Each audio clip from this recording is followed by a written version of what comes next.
ఆకాశవాణి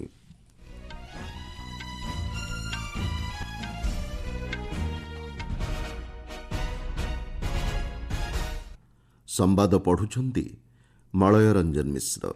ମୁଖ୍ୟ ସମ୍ବାଦ, ଛତିଶଗଡ଼ ଏବଂ ଓଡ଼ିଶାକୁ ଆଜି ଗସ୍ତରେ ଆସିବେ ରାଷ୍ଟ୍ରପତି। ଏମ୍ଏସ୍ଏମ୍ଇ କ୍ଷେତ୍ର ପାଇଁ ବ୍ୟବସାୟ ଓ ନିବେଶ ମାନଦଣ୍ଡ ସଂଶୋଧିତ ବିଜ୍ଞପ୍ତି ଜାରି। ଦିଲ୍ଲୀ ବିଧାନସଭାର ବଜେଟ୍ ଅଧିବେଶନ ଆଜିଠୁ ଆରମ୍ଭ।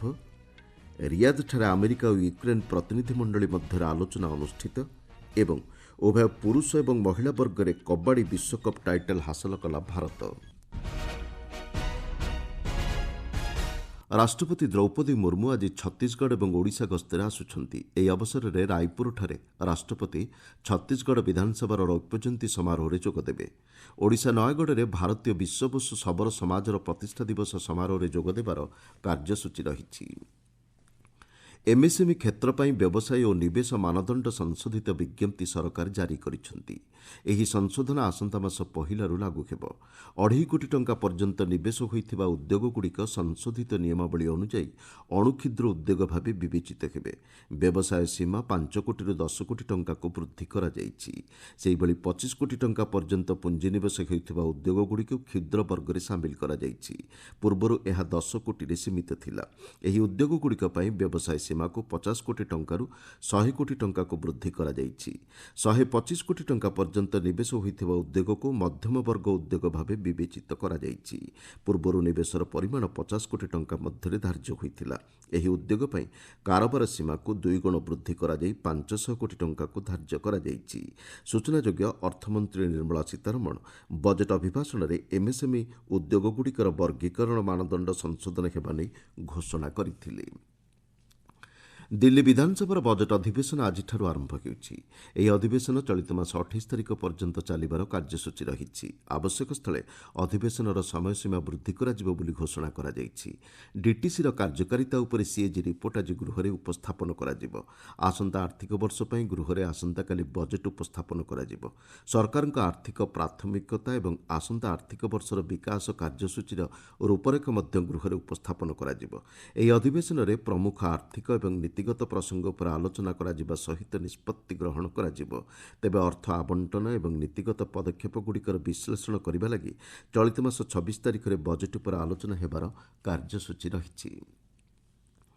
ଯକ୍ଷ୍ମା ରୋଗର କାରଣ, ଏହାର ନିରାକରଣ ଏବଂ ସ୍ୱାସ୍ଥ୍ୟ, ସାମାଜିକ ଓ ଅର୍ଥନୈତିକ କ୍ଷେତ୍ରରେ ପଡ଼ୁଥିବା ପ୍ରଭାବ ସମ୍ପର୍କରେ ସଚେତନତା ସୃଷ୍ଟି ଲକ୍ଷ୍ୟରେ ଆଜି ବିଶ୍ୱ ଯକ୍ଷ୍ମା ଦିବସ ପାଳନ କରାଯାଉଛି। ଏହି ରୋଗର ମୂଳୋତ୍ପାଟନ ପାଇଁ ପ୍ରୟାସକୁ ତ୍ୱରାନ୍ୱିତ କରିବା ଲକ୍ଷ୍ୟରେ ପ୍ରତିବର୍ଷ ମାର୍ଚ୍ଚ 24 ତାରିଖରେ ଏହି ଦିବସ ପାଳିତ ହୋଇଥାଏ।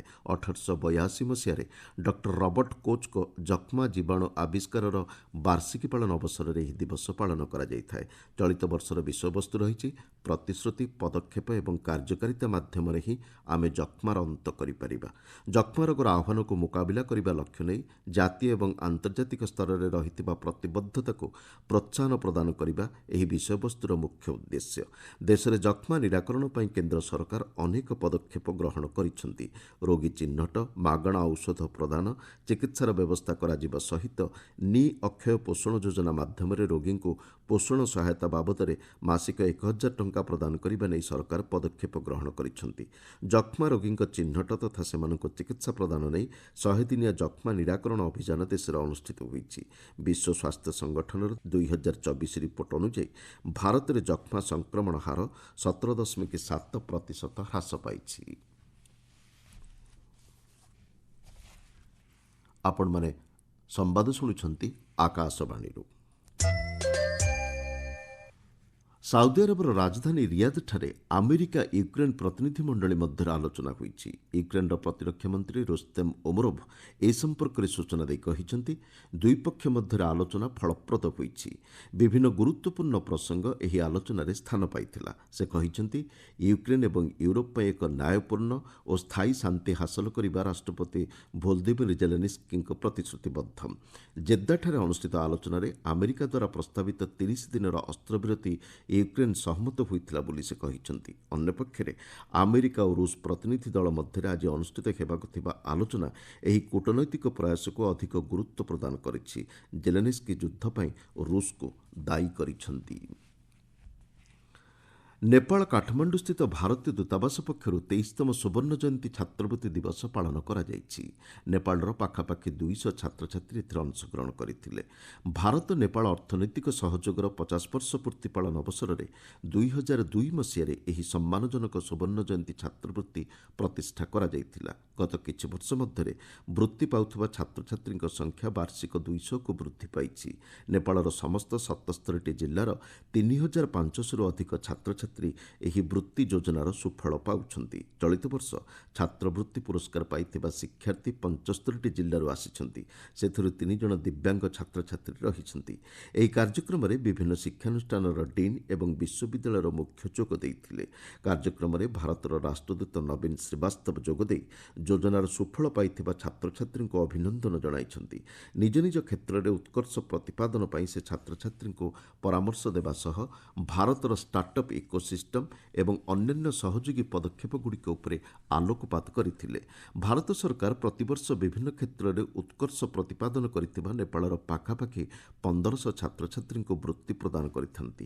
ଏହା ମାଧ୍ୟମରେ ସେମାନେ ଭାରତୀୟ ଶିକ୍ଷାନୁଷ୍ଠାନଗୁଡ଼ିକରେ ଶିକ୍ଷାଲାଭ କରିବାର ସୁଯୋଗ ପାଇଥାନ୍ତି। ଭାରତ ଓ ନେପାଳ ମଧ୍ୟରେ ଦ୍ୱିପାକ୍ଷିକ ଶିକ୍ଷା, ଦକ୍ଷତା ବୃଦ୍ଧି ଏବଂ ଭାଗିଦାରିତାର ସୁଦୃଢ଼ ସମ୍ପର୍କକୁ ଏହି ଶିକ୍ଷାବୃତ୍ତି ପ୍ରତିପାଦନ କରୁଛି। ଆକାଶବାଣୀର ଦ୍ୱିଭାଷିକ ଫୋନ୍ ଇନ୍ କାର୍ଯ୍ୟକ୍ରମ ପବ୍ଲିକ୍ ସ୍ପିକ୍ରେ ଆଜି ରାତି 9:30ରେ ଯକ୍ଷ୍ମାର ନିରାକରଣ ଏବଂ ଚିକିତ୍ସା ଶୀର୍ଷକ ଆଲୋଚନା ପ୍ରସାରଣ କରାଯିବ।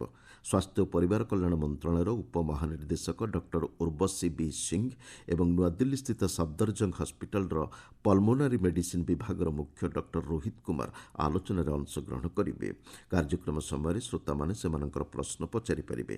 ଏଥିପାଇଁ ସେମାନଙ୍କୁ 011-234-2150 ଏବଂ 011-233-14444 ନମ୍ବରକୁ ଡାଏଲ୍ କରିବାକୁ ପଡ଼ିବ। ଏହା ବ୍ୟତୀତ ଶ୍ରୋତାମାନେ 9289094044 ନମ୍ବରକୁ ହ୍ୱାଟ୍ସଆପ୍ ଏବଂ ସାମାଜିକ ଗଣମାଧ୍ୟମ ଏକ୍ସରେ #AskAIR ମାଧ୍ୟମରେ ପ୍ରଶ୍ନ ପଚାରିପାରିବେ। ଭାରତ ଉଭୟ ପୁରୁଷ ଏବଂ ମହିଳା ବର୍ଗରେ କବାଡ଼ି ବିଶ୍ୱକପ୍ ଟାଇଟଲ୍ ହାସଲ କରିଛି। ଇଂଲଣ୍ଡର ଓଲଭରହାମ୍ପଟନ୍ଠାରେ ଖେଳାଯାଇଥିବା ଫାଇନାଲ୍ ମ୍ୟାଚ୍ରେ ଭାରତ ପୁରୁଷ ବର୍ଗରେ ଇଂଲଣ୍ଡକୁ 44-41 ପଏଣ୍ଟରେ ପରାସ୍ତ କରିଥିଲା। ସେହିଭଳି ମହିଳା ବର୍ଗରେ ମଧ୍ୟ ଭାରତୀୟ ଦଳ ଇଂଲଣ୍ଡକୁ 57-34 ପଏଣ୍ଟରେ ପରାସ୍ତ କରି ଟାଇଟଲ୍ ହାସଲ କରିଛନ୍ତି। ପ୍ରଥମ ଥର ପାଇଁ ଏସିଆ ବାହାରେ ଏହି ପ୍ରତିଯୋଗିତା ଆୟୋଜିତ ହୋଇଥିଲା।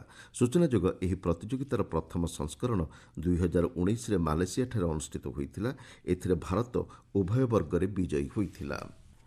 ଆଇପିଏଲ୍ କ୍ରିକେଟ୍ ପ୍ରତିଯୋଗିତାର ଗତକାଲିର ଦ୍ୱିତୀୟ ମ୍ୟାଚ୍ରେ ଚେନ୍ନାଇ ସୁପର କିଙ୍ଗସ୍ ବିଜୟୀ ହୋଇଛି।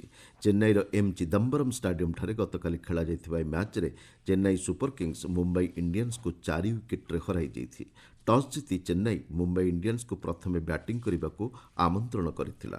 ମୁମ୍ବାଇ ନିର୍ଦ୍ଧାରିତ 20 ଓଭରରେ 9 ୱିକେଟ୍ ବିନିମୟରେ 155 ରନ୍ ସଂଗ୍ରହ କରିଥିଲା। 156 ରନ୍ର ବିଜୟ ଲକ୍ଷ୍ୟକୁ ଚେନ୍ନାଇ 19 ଓଭର ଗୋଟିଏ ବଲ୍ରେ 6 ୱିକେଟ୍ ବିନିମୟରେ ହାସଲ କରିପାରିଥିଲା। ଦଳ ପକ୍ଷରୁ ରାଚିନ୍ ରବିନ୍ଦ୍ରନ୍ ଅପରାଜିତ 65 ରନ୍ ଏବଂ ଅଧିନାୟକ ଋତୁରାଜ ଗାଏକୱାଡ୍ 53 ରନ୍ ସଂଗ୍ରହ କରିଥିଲେ। ଚେନ୍ନାଇର Noor Ahmad player of the match ବିବେଚିତ ହୋଇଥିଲେ। ପ୍ରଥମ ମ୍ୟାଚ୍ରେ ସନ୍ରାଇଜର୍ସ ହାଇଦ୍ରାବାଦ ରାଜସ୍ଥାନ ରୟାଲ୍ସ ବିରୁଦ୍ଧରେ 44 ରନ୍ରେ ବିଜୟୀ ହୋଇଥିଲା। ହାଇଦ୍ରାବାଦର ରାଜୀବ ଗାନ୍ଧୀ ଆନ୍ତର୍ଜାତିକ ଷ୍ଟାଡିୟମ୍ଠାରେ ଖେଳାଯାଇଥିବା ଏହି ମ୍ୟାଚ୍ରେ ଟସ୍ ଜିତି ରାଜସ୍ଥାନ ରୟାଲ୍ସ ବୋଲିଂ କରିବାକୁ ନିଷ୍ପତ୍ତି ନେଇଥିଲା। ପ୍ରଥମେ ବ୍ୟାଟିଂ ଆରମ୍ଭ କରି ସନ୍ରାଇଜର୍ସ ହାଇଦ୍ରାବାଦ ନିର୍ଦ୍ଧାରିତ 20 ଓଭରରେ 6 ୱିକେଟ୍ ବିନିମୟରେ 286 ରନ୍ ସଂଗ୍ରହ କରିଥିଲା। ଦଳ ପକ୍ଷରୁ ଇଶାନ କିଶନ ଶତକୀୟ ପାଳି ଖେଳିଥିବା ବେଳେ ଟ୍ରାଭିସ୍ ହେଡ୍ 67 ରନ୍ ସଂଗ୍ରହ କରିଥିଲେ। 287 ରନ୍ର ବିଜୟ ଲକ୍ଷ୍ୟକୁ ପିଛା କରି ରାଜସ୍ଥାନ ରୟାଲ୍ସ 6 ୱିକେଟ୍ ବିନିମୟରେ 242 ରନ୍ ସଂଗ୍ରହ କରିବାକୁ ସକ୍ଷମ ହୋଇଥିଲା। ହାଇଦ୍ରାବାଦର Ishan Kishan player of the match ବିବେଚିତ ହୋଇଥିଲେ। ଆଜି ଦିଲ୍ଲୀ କ୍ୟାପିଟାଲ୍ସ ଏବଂ ଲକ୍ଷ୍ନୌ ସୁପର ଜାୟାଣ୍ଟସ୍ ମଧ୍ୟରେ ମୁକାବିଲା ହେବ। ବିଶାଖାପଟ୍ଟନମ୍ଠାରେ ସନ୍ଧ୍ୟା 7:30ରେ ଏହି ମ୍ୟାଚ୍ ଖେଳାଯିବ। ମୁଖ୍ୟ ସମ୍ବାଦଗୁଡ଼ିକ ପୁଣିଥରେ। ଛତିଶଗଡ଼ ଏବଂ ଓଡ଼ିଶାକୁ ଆଜି ଗସ୍ତରେ ଆସିବେ ରାଷ୍ଟ୍ରପତି। ଏମ୍ଏସ୍ଏମ୍ଇ କ୍ଷେତ୍ର ପାଇଁ ବ୍ୟବସାୟ ଓ ନିବେଶ ମାନଦଣ୍ଡ ସଂଶୋଧିତ ବିଜ୍ଞପ୍ତି ଜାରି। ଦିଲ୍ଲୀ ବିଧାନସଭାର ବଜେଟ୍ ଅଧିବେଶନ ଆଜିଠୁ ଆରମ୍ଭ। ରିୟାଦ୍ଠାରେ ଆମେରିକା ଓ ୟୁକ୍ରେନ୍ ପ୍ରତିନିଧି ମଣ୍ଡଳୀ ମଧ୍ୟରେ ଆଲୋଚନା ଅନୁଷ୍ଠିତ ଏବଂ ଉଭୟ ପୁରୁଷ ଓ ମହିଳା ବର୍ଗରେ କବାଡ଼ି ବିଶ୍ୱକପ୍ ଟାଇଟଲ୍ ହାସଲ କଲା ଭାରତ। ସମ୍ବାଦ ଶେଷ ହେଲା।